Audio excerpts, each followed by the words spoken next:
This video is a critical review of the book, We Can't Talk About That at Work. If you're interested in a summary of the contents or something to help guide conversations, I hope this helps. Chapter by chapter, we'll take a look at the author's positions, the good, the bad, and the ugly. Here we go. The introduction of the book quickly lays out what this project will be about. We are a very polarized society. Quite true. And we need to start having better conversations with each other. Also quite true. The authors describe what we need as bold, inclusive conversations. So far, so good. The authors point out that not everyone who wants to have these conversations has the skill set to do so effectively. Again, that's true. And I appreciate that they remind us to have grace with one another when someone makes a mistake. But when they point out that there are people out there who aren't interested in having such conversations, they attribute this unwillingness to being rooted in ideologies of hate and intolerance. I don't think that's fair. I know a lot of people who shy away from these types of conversations for a variety of reasons. Reasons that have nothing to do with hate and intolerance. Some of them have tried entering conversations on tricky issues in the past and were told how racist, sexist, homophobic, transphobic, Islamophobic, and/or anti-Semitic they are. And if they tried to protest against these accusations, they were then told that objections are simply indications of their fragility. So no, not everyone who chooses to stay away from DEI-type conversations is filled with hate. Sometimes they stay away because of the ideologies of hate they encountered in such places. The introduction has one other point which I appreciate. The authors remind us that if you want to remain good at anything, you need to continually practice. Even if you master what you're teaching, we need to keep engaging one another to keep up this difficult skill. That's a good point, but I fear that it is often missing in places of employment. Even the very best presentation on engaging in productive conversation over difference, followed by a little practice, is not enough. Folks need to have regular opportunities to practice this.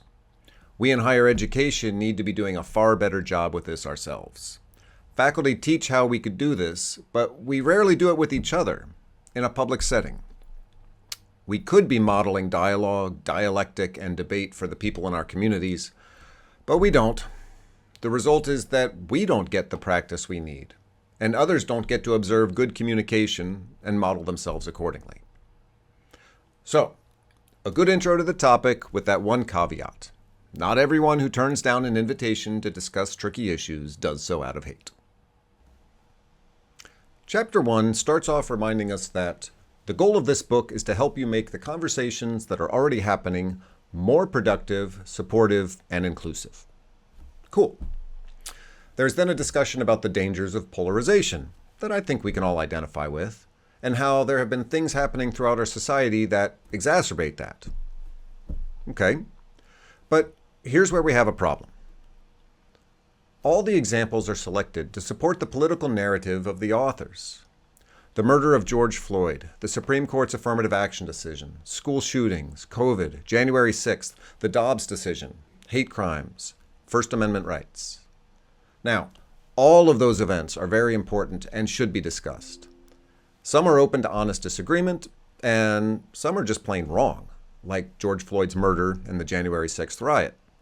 However, there were two things that stood out to me. One, there were plenty of examples that the left likes to identify as evidence of bad conduct by the right, but nothing the other way.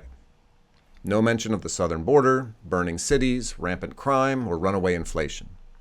When examples of clearly bad behavior were brought up, only those by folks on the right were mentioned.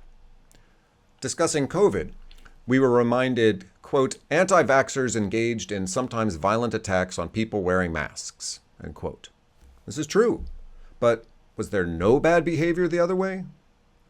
Discussing the woke movement, the authors point out negative overreactions. Okay, those exist. But could they not think of one example of woke people going a bit too far? And the same is true with trans issues. That exceedingly complex issue is reduced to being simply pro-trans good or anti-trans bad. Is that fair? One more. Free speech. This has certainly been a hot topic in recent years. However, the only example mentioned in the chapter were the two legislators in Tennessee who were temporarily expelled for, quote, joining a protest.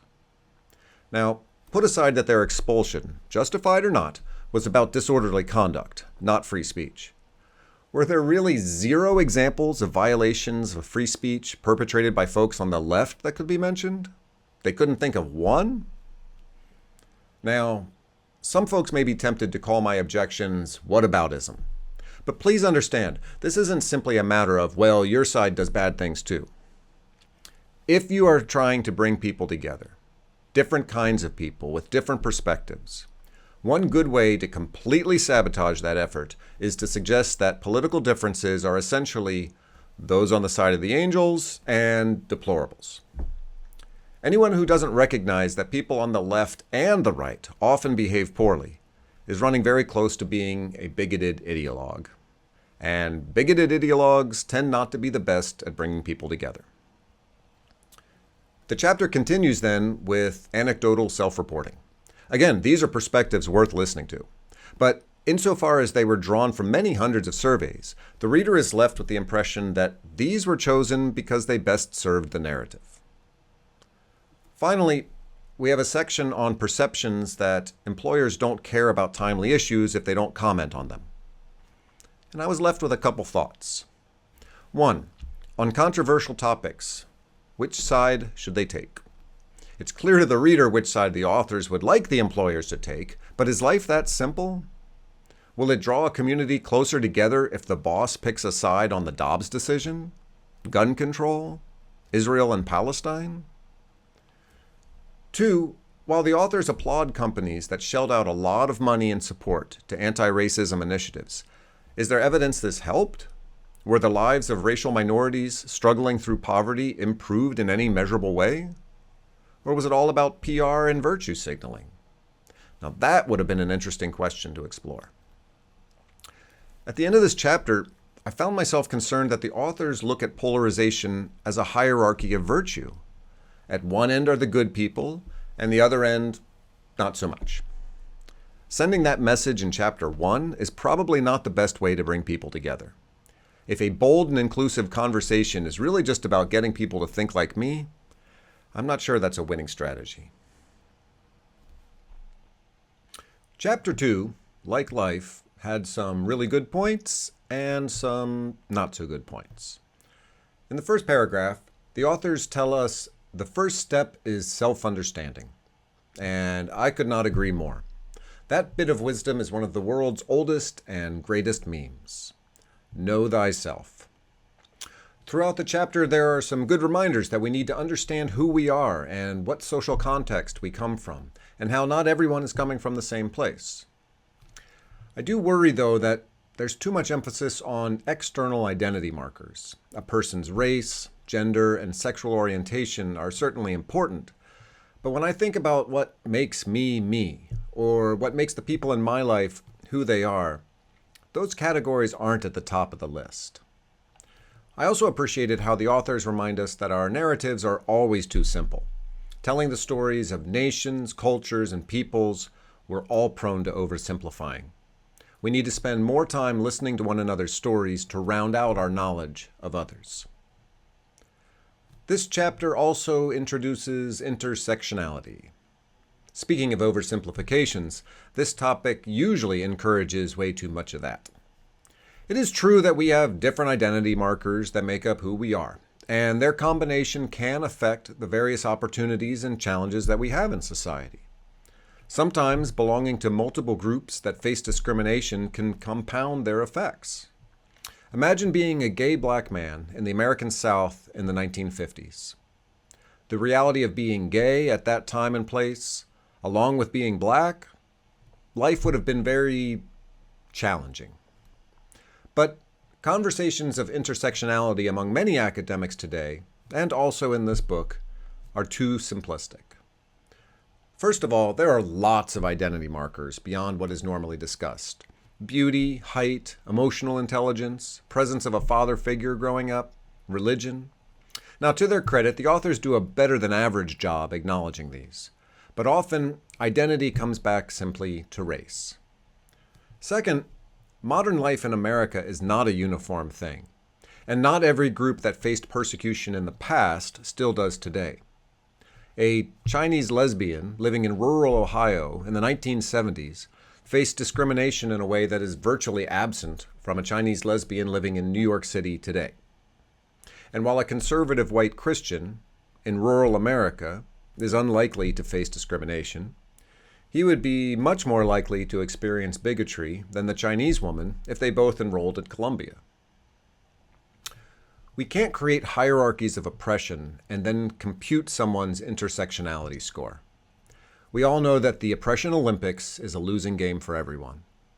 Also, doing so can easily communicate to people who score high on the historically marginalized meter that life is so stacked against them they're unlikely to succeed. And it can communicate to others that those people deserve pity. Neither message is good for anyone to hear about themselves. This chapter also hit certain themes in passing that were likewise treated without the depth they deserve. Colorblindness, the golden rule, equalness. These are not issues dealt with in a couple sentences. They deserve nuanced discussion, and the reader deserves to find multiple perspectives on them. To finish this chapter on a high note, I appreciated the reminder that when we talk with people who have very different ideas than our own, identifying the common ground is essential to goodwill and helpful discussion. We both want to help the poor, but is a higher minimum wage going to help or hurt them? We both want better schools for our kids. I think vouchers will help. Why do you think they'll be harmful? If we start here more often and make sure that others understand the good we would like to achieve, even if we disagree on how to get there, then we're much closer to the conversations the authors would like us to have. In Chapter 3, we again find some places I think, all right, good stuff. And then other places where I pull my own hair and think, no, that is just so wrong. The chapter starts with a great quote from Melody Hobson. Invite people into your life who don't look like you, don't think like you, don't act like you, don't come from where you come from, and you might find that they will challenge your assumptions and make you grow as a person. Absolutely. But again, I think it's best to think very broadly about difference. Too much of our national discussion, and the tendency in this book, is to see the difference that matters far more than any other as race. Race is important, but it's become an obsession for some people. There are other important forms of difference. The chapter also has some material about culturally learned communication styles, which I found helpful. Not every culture interacts and has discussions the same way. This was a lesson I learned in Japan, and it's discussed in the book. Where they lost me in this chapter, however, is when they started using the language of my truth. That phrase is highly problematic. Look, we can talk about my perception, my experience, or my opinion, but not my truth. Truth doesn't work that way. If I tell you about my opinion, perception, or experience, I know that I might be wrong or understanding things incompletely. If I tell you about my truth, you're not allowed to disagree or critique it. With my truth, all perspectives are of equal value. That might sound nice, but it is not the way things work. My truth may be completely wrong or partially wrong.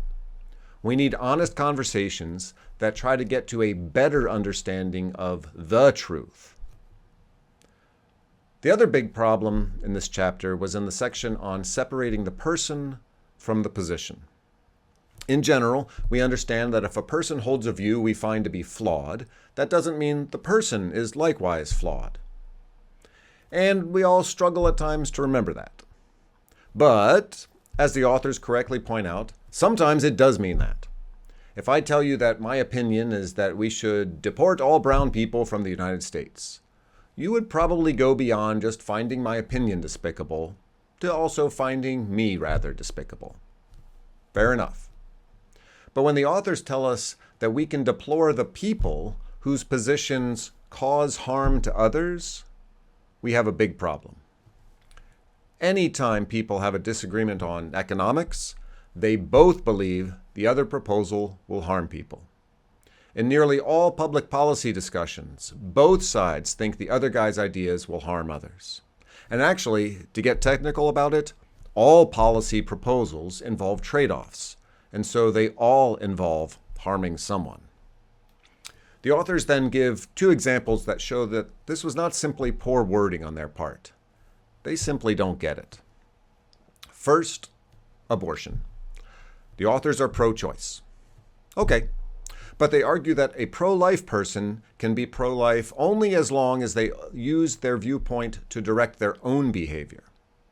They shouldn't try to interfere with others. If they try to enact laws that limit abortions, now they are harming others.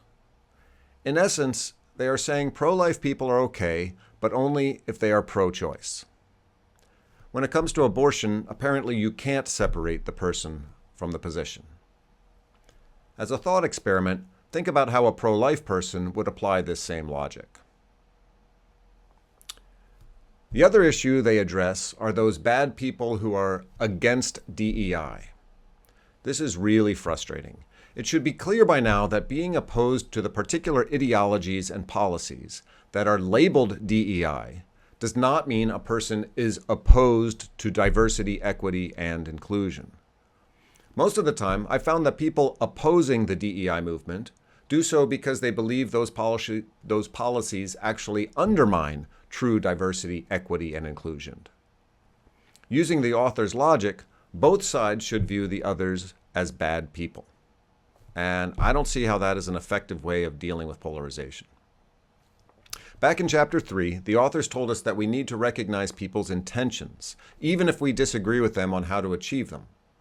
If you want to judge a person's character, you can't simply consider whether you think their ideas will cause harm.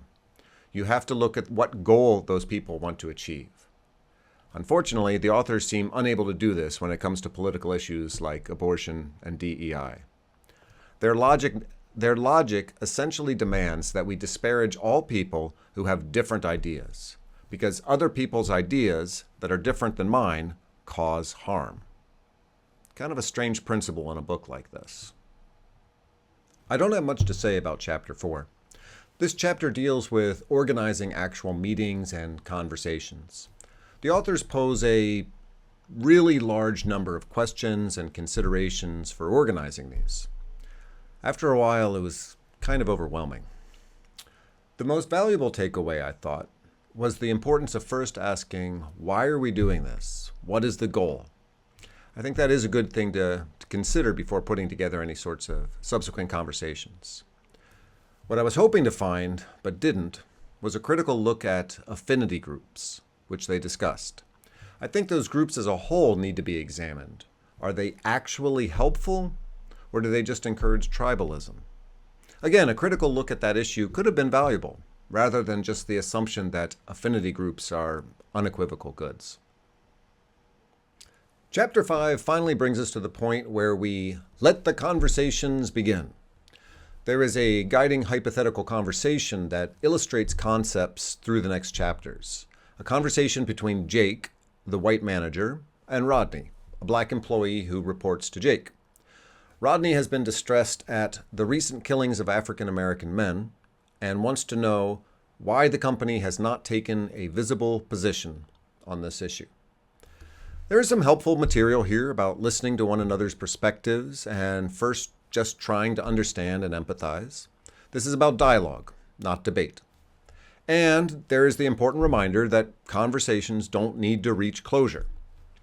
The descriptions of how the conversations might go are stilted and unrealistic, but there are relevant issues explored. What has to surprise the reader at this point, however, is that the authors are describing a process that is likely to require many conversations. Rodney and Jake may need 6 of these early one-on-one conversations before they even explore areas of disagreement. That has to wait for Chapter 6. Also, Rodney should be suggesting multiple books for his boss to read.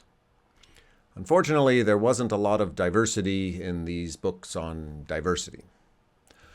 One has to wonder how many workplaces want to create or mandate time for this many conversations.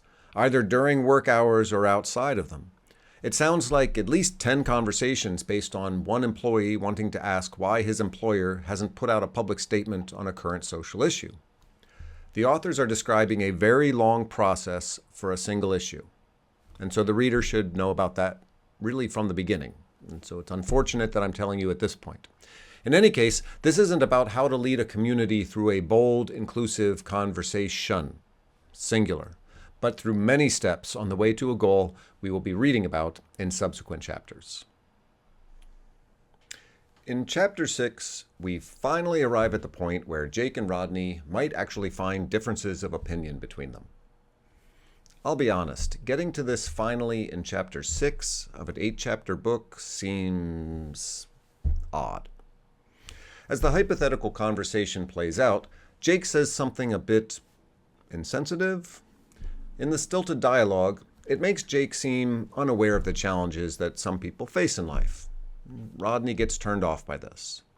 It's far from a blow-up, but Jake said something that annoys Rodney. And our authors then do give some good advice. Know when to put the conversation on pause. While we certainly don't want to run away from difficult conversations or melt down in the face of microaggressions, they are right that sometimes it's better to put things on hold. And then we're back to a problematic notion. The authors tell us, if a point of view is harmful to others, it should not be respected. In case that earlier statement in Chapter 2 was an anomaly, they've doubled down here. Now, what points of view might be harmful? They tell us straight up. Critics of the DEI movement are harming all of us. Again, they conflate the DEI ideological agenda with simply caring about diversity, equity, and inclusion. So someone like me, who is skeptical about much of the DEI ideology, or critical of critical race theory, our ideas are harmful, and so our views should not be respected. By extension, they should not be permitted in a bold, inclusive conversation. Now, I'm not sure how we have conversations in a polarized society if one pole is not welcome. And, quite frankly, my views are pretty close to mainstream in our society. The authors, once again, would also exclude people with pro-life views. But this just shows how their logic falls apart. Ask a pro-life person if a pro-choice view causes harm. They will tell you, absolutely yes. Ask a pro-choice person if a pro-life view causes harm, and they will also answer with a yes. Both sides think the other's view causes harm. So this book, about how to have conversations on difficult issues, leads us to the awkward conclusion that pro-life and pro-choice people should not talk to each other. Weird. At the end of this chapter, I found myself returning to an observation I made early in the book. With regard to polarization, the authors do not see a line with varying opinions weighted heavily at each end. That's not the polarization they have in mind. Rather, they see a continuum running from virtuous to deplorable. And once you look more than halfway in the deplorable direction, you've probably found people whose views are harmful, those not to be respected. So there's no point in talking to them. As for those closer to the middle, the purpose of these conversations seems to be to pull those people to the virtuous end. So in the end, this feels more like a book on how to persuade people who are in the middle to think like the authors on social issues. That doesn't sound either bold or inclusive. Chapter 7 does not merit an awful lot of discussion. Just two quick things. First, much of the chapter is advertising for the author's professional services, providing training and certification of various types to help you lead even more bold, inclusive conversations. Second, we once again return to this problematic notion that the views at one end of our polarized society do not deserve respect. There's a quote by Archbishop Desmond Tutu about not remaining neutral in situations of injustice. Great. You gotta love Desmond Tutu. And if we're talking about Opposing apartheid South Africa? Fair enough. Our authors, however, clarify for us that today's injustice is opposition to the current DEI ideology, that which we've already talked about. If you're not speaking out against people like me, critics of the DEI industrial complex, you're complicit in my agenda of injustice and oppression. If someone has a different notion of equity than what the authors espouse, they should not be participating as equal partners. They make clear neutrality is not the goal. What's funny in all of this is that the authors stress the importance of, quote, facilitators giving attention to those identities and experiences that might be absent or unheard. As facilitators, we may be more partial to our own points of view, or perhaps those of others that jibe with our own, end quote. It's a great point. Too bad that they show no interest in actually listening to people on the other end of the spectrum, having persuaded themselves that such people are harmful and their ideas should not be respected. Once again, so much for inclusive conversations. Chapter 8 was kind of fun. It is essentially pages of rules on how to avoid microaggressions or micro-inequities, and these are divided into sections, each focusing on a different identity group. You'll find things not to say to people who are Black, American Indian, yeah, they wrote American Indian, weird, Asian, Latina with an E, LGBTQIA+, white people, women, folks with disabilities, yeah, they wrote disability, and religious folks. Depending on your level of cultural knowledge, there is some good advice here. Don't say, I'm not racist, I have Black friends. Or, I suspected you were a lesbian. Or, to someone with a physical disability, how do you go to the bathroom? I was surprised at some of the recommendations with regard to white people. People shouldn't say, all white people are racist, or all white people are privileged. I agree with that, but confess I was surprised to see it here. And then there were the suggestions I found misguided or unnecessary. Speaking of America as a melting pot is now verboten. I also shouldn't say, there is only one race, the human race. Then there was the rule against saying, I don't think that has anything to do with race. This again doesn't stand up to the logic test. If a racial minority says something has to do with race, that means it automatically does? Others may not disagree? That's patronizing. In order not to offend Native Americans, apparently we should never say, hold down the fort, or the word tribe. Really? For one, tribe is a sociological category. Also, I found myself wondering if this is something that Native Americans who don't have PhDs in the humanities ever even think about. The book ends with a commitment to live inclusively, with 7 commitments you can make and then sign your name. Like much of the book, it's boilerplate language about being a decent person, without really thinking through the difficult issues critically. It's the kind of thing you read through quickly and sign, and forget about 5 minutes later. And now, in the interest of respecting your time, I'll let it go at that, with just this simple reminder of what Abraham Lincoln taught in San Dimas. Be excellent to each other. Thank you.